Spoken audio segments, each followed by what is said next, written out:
Pranamacharyaji. Monsieur, ma question est que dans mon esprit, il y a une tourmente constante, nous les étudiants âgés de 18 à 22 ans. Monsieur, nous avons certains objectifs dans notre vie, nous les avons fixés par nous-mêmes ou par nos parents, et nous devons les atteindre, nous pensons ainsi, mais ensuite, il y a un effondrement émotionnel.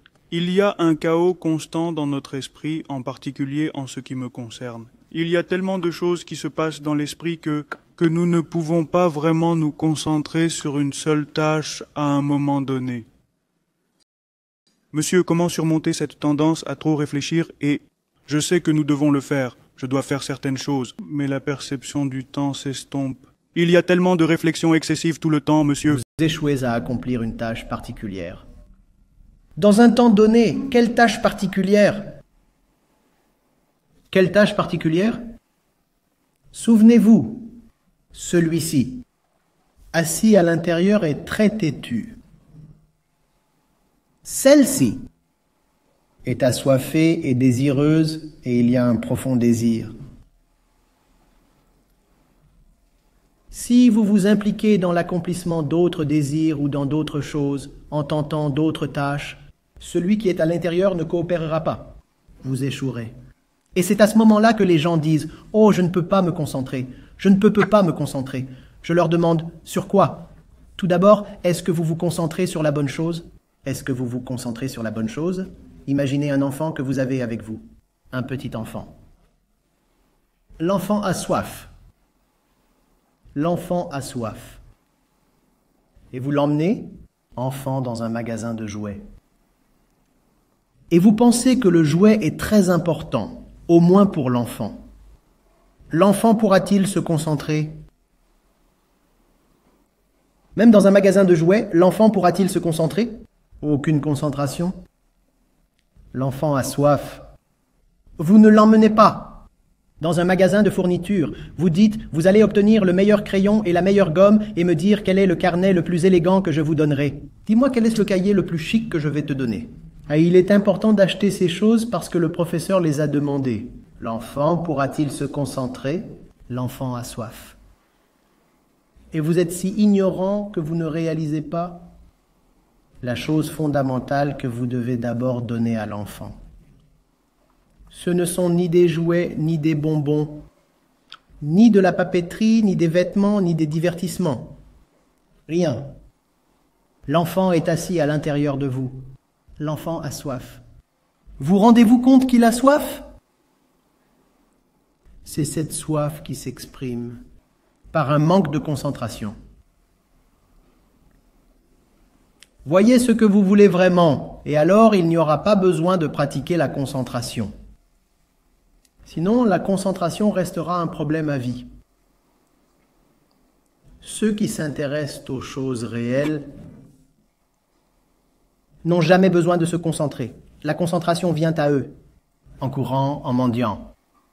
Ceux qui s'adonnent à des choses irréelles essaient constamment de se concentrer et échouent malgré tout. L'esprit est distrait et court dans 40 autres directions. Vous devez valoriser le bon désir. Vous devez mettre votre temps là où est la réelle valeur. D'un côté, vous pensez par exemple que les études ne sont qu'un moyen de sécuriser des placements. Mais alors, à quoi accordez-vous de l'importance?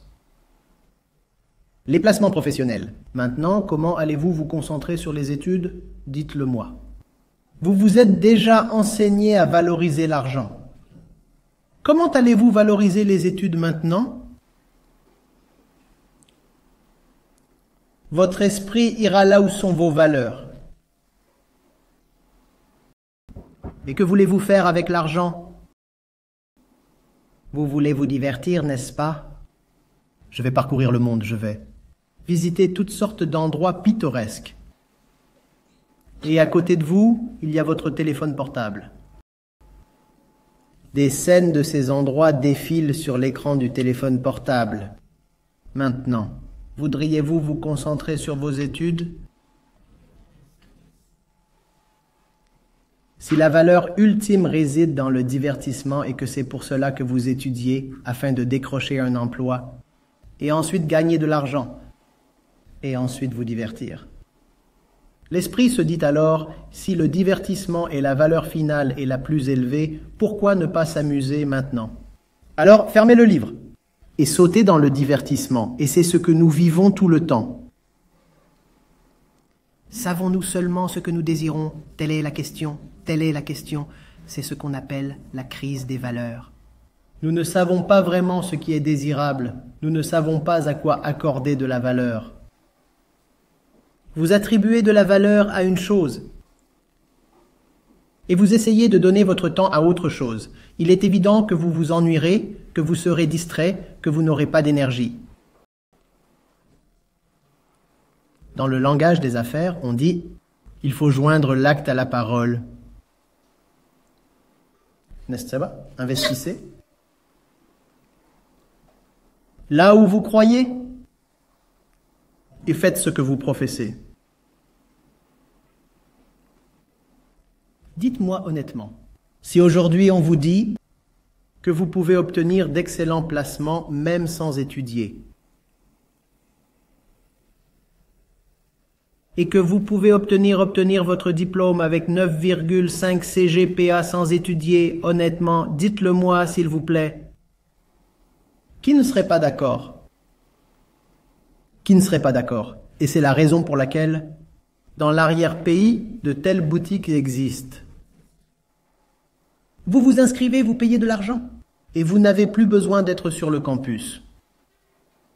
Ils vous envoient votre diplôme par courrier. Vous n'avez même pas besoin de venir à la cérémonie de remise des diplômes. Ils sont heureux. C'est aussi maintenant que vous comprendrez ce qui se cache derrière la tricherie aux examens. Parce que l'ensemble du processus, la valeur que vous mettez sur, n'est pas l'apprentissage. Le processus n'a rien à voir avec l'apprentissage. Il s'agit d'obtenir des notes. Donc, si les notes peuvent être obtenues en copiant plutôt qu'en apprenant, c'est très bien. Non? La concentration est un problème parce que nous vivons des vies sans amour. Lorsque vous aimez quelque chose, je vous le demande, avez-vous des problèmes de concentration?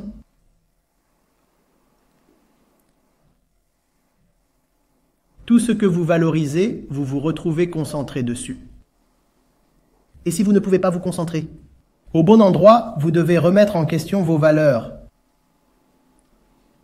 Avez-vous déjà été confronté à un problème de concentration dans une salle de cinéma? Qui a été confronté à un tel problème? Personne. Personne ne vient et ne dit « Mais monsieur, vous savez, je ne peux pas me concentrer sur cette séquence de chant et de danse. » Puis vous avez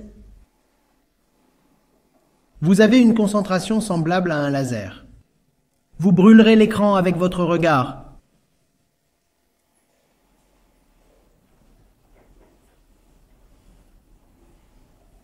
La concentration est-elle alors un problème?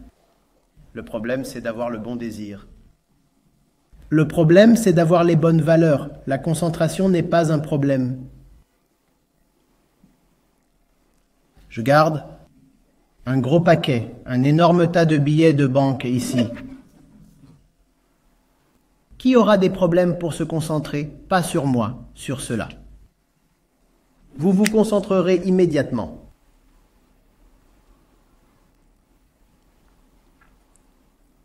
J'ai mis en place un collage d'images très excitantes pour les jeunes d'ici.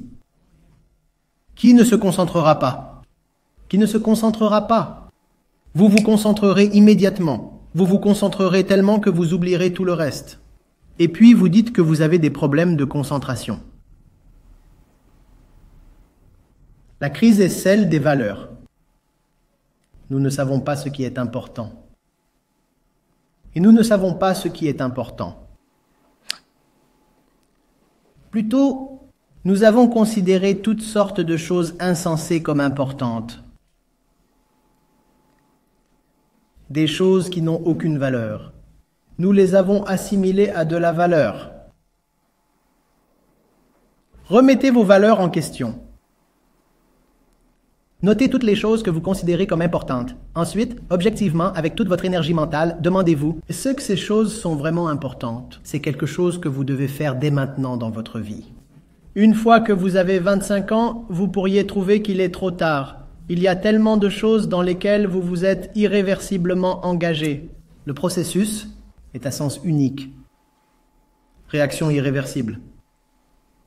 En ce moment même est l'occasion de décider ce qui est vraiment important dans la vie. Et si vous voyez cela, vous n'aurez plus jamais besoin de vous concentrer.